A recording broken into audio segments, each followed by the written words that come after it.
Hello everybody, it's Kim here. I am going to talk through today how I made this delicious keto breakfast pizza.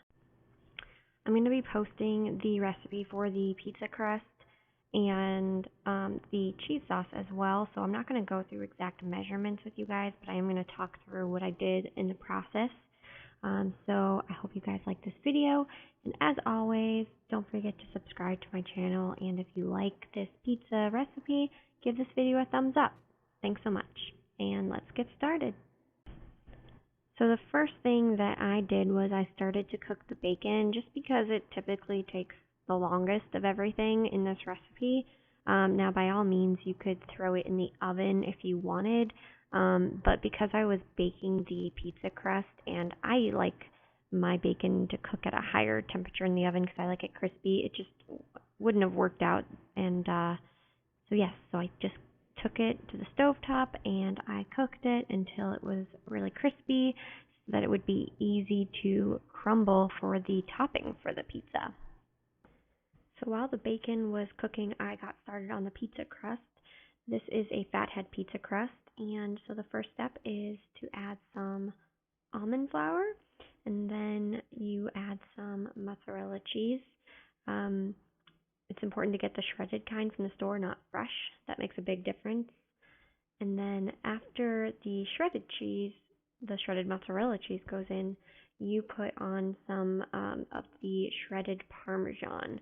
Again, you don't want to use the grated kind in that green can. You want to get the freshly grated Parmesan cheese. The next step is adding a little bit of cream cheese. You want to break it apart and put it directly on top. And then you're going to take the bowl and you're going to put it in the microwave for about a minute and a half and then stir it all together. Next, you'll add an egg to the mixture, and you're going to want to really stir that again to make sure that everything is evenly incorporated. So here I am, mixing. So now you're going to want to place the dough mixture on some parchment paper and then put another piece of parchment paper on top. I always like to kind of stamp it down and shape it first, and then I'll go in with a rolling pin. I just always feel like that's the easiest way to go about it.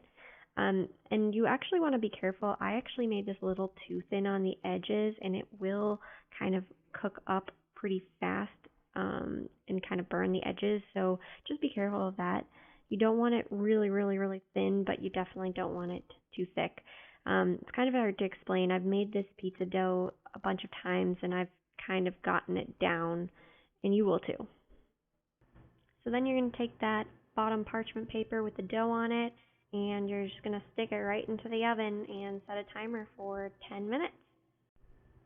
So when the pizza crust was baking, I got started on the cheese sauce, which was going to be the base for the pizza. So you want to put in the butter and wait until it's fully melted. And once it's melted, then you're going to go ahead and add some cream cheese to the mixture. And you're going to want to just keep stirring until that cream cheese is fully incorporated. It can take some time, but you just have to be patient with it and keep stirring and waiting for it to all come together. And once I got that cream cheese to be mostly incorporated, I went ahead and added some heavy whipping cream. And then you're going to want to stir that all together as well.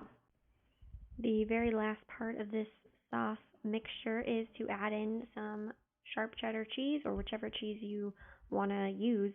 And again, mix it until everything is nice and saucy. So now that we've got the pizza crust in the oven, the bacon's done, and the sauce is made, I got started on making some scrambled eggs. Now the key here is that you want to cook the scrambled eggs just so they're a little bit wet. You don't want them to be already dry because you're going to bake this pizza, and there's nothing like having tough, dried out eggs on top of a pizza when you've worked so hard to make something so delicious. So take your time with this. I have some tips about scrambled eggs that I kind of want to post a video about. Giving me your guys' opinions, because I feel like I've been making scrambled eggs for years and years, and I've kind of figured out the best way to make them. They always come out super, super fluffy and delicious. So, one of my tricks is always to add a lot of butter to the pan, which is what I did in the beginning. And right here, you'll see that I whisk them, and I like to use heavy whipping cream in them because I feel like it just makes them that much more fluffy and yummy. So, poured the eggs into the pan, and like I said, I just cooked them scrambled until they were just barely cooked. So once that was done, the pizza came out, and you want to flip over the crust. This ensures that it is crispy. And like I said in the beginning, you can see the very ends I rolled out just a little bit too thin. So um, luckily with this dough, it's kind of foolproof that it doesn't taste burnt. It actually just tastes like yummy, cheesy crust goodness. But just be careful when you're rolling out the edges. So I poured the sauce on first, and my husband was laughing at me the whole time. He did not understand why I was using a spatula. And the reason is that this sauce is actually quite thick, and for some reason, spatula for me, it just works easy. It's like the perfect way to ice a cake, but you're icing a pizza crust. So you're gonna want to put the cheese sauce on first, and then after that, you're gonna want to go ahead and grab your scrambled eggs that you just cooked and pour those suckers on top too. So I believe I used 5 eggs on this recipe. I think you could get away with 6 eggs too, but you're going to want to take the eggs and really just try to divide them out on the crust and spread them out evenly.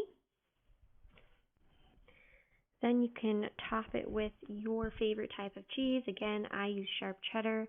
Um, that's kind of one of my favorite go-tos for this pizza specifically. So I just took some shredded cheddar cheese, sprinkled that on top, and then you get to add your favorite toppings. For me, on this specific day, I decided to go with one of my all-time favorites, bacon. So we took all that bacon that we cooked and crumbled, and um, I actually enjoy cutting my bacon up with kitchen scissors, and I've always done that. And again, that's something that my husband and other people have given me looks for, but I swear, try it. It is a lot less messy than sitting there and crumbling it up with your hands, and I don't know, I get to be more precise. The bacon lands where I wanted it to.